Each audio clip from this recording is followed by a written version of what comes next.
అతిగా ఎందుకు ఆలోచించకూడదు దాని గురించి కూడా తెలుసుకుందాం. ఫస్ట్ ఆల్ రిమైండర్, ఏ పాయింట్ లేని ఇన్ఫర్మేషన్ మీకు వాల్యుబుల్ కనిపిస్తే నా ఛానల్ తప్పకుండా సబ్స్క్రైబ్ చేసుకోండి, అలాగే లైక్ చేయండి. అప్పుడు ఎక్కువ మందికి ఇన్ఫర్మేషన్ అనేది రీచ్ అవుతుంది. మీ ఫ్రెండ్స్ అండ్ ఫ్యామిలీ షేర్ చేయండి, వాళ్ళు హెల్తీ ఇన్ఫర్మేషన్ తెలుసుకుంటారు. ఇంకా లేట్ ఎందుకు మన టాపిక్లోకి వెళ్ళిపోదాం.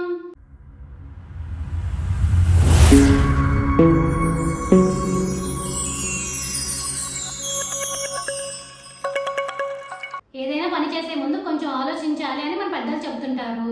అది మంచిదే. అయితే మరి కొందరు ప్రతి చిన్న విషయానికి ఎక్కువగా ఆలోచిస్తూ ఉంటారు.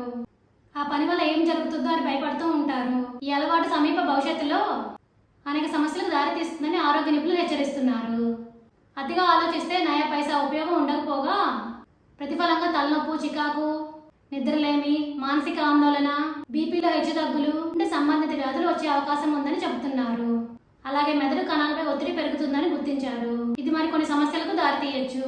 అలాగే నిరంతరం ఒత్తిడికి గురైతే మీకు వ్యాధి నిరోధక శక్తి అనేది తగ్గుతుంది. మనం అతిగా ఆలోచించినంత మాత్రాన జరిగేది జరగక మానదు. ఏ విషయమైనా అతిగా ఆలోచించకుండా మనసుకు నచ్చింది చేయండి, అదే మనకు ఆరోగ్యం. ఇప్పుడు అర్థమైంది కదా మీ అందరికీ అతిగా ఆలోచించడం వల్ల మనకి ఎలాంటి ఆరోగ్య సమస్యలు వస్తాయనేది.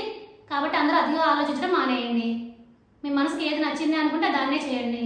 For more videos please like share subscribe my channel. Thank you for watching my video.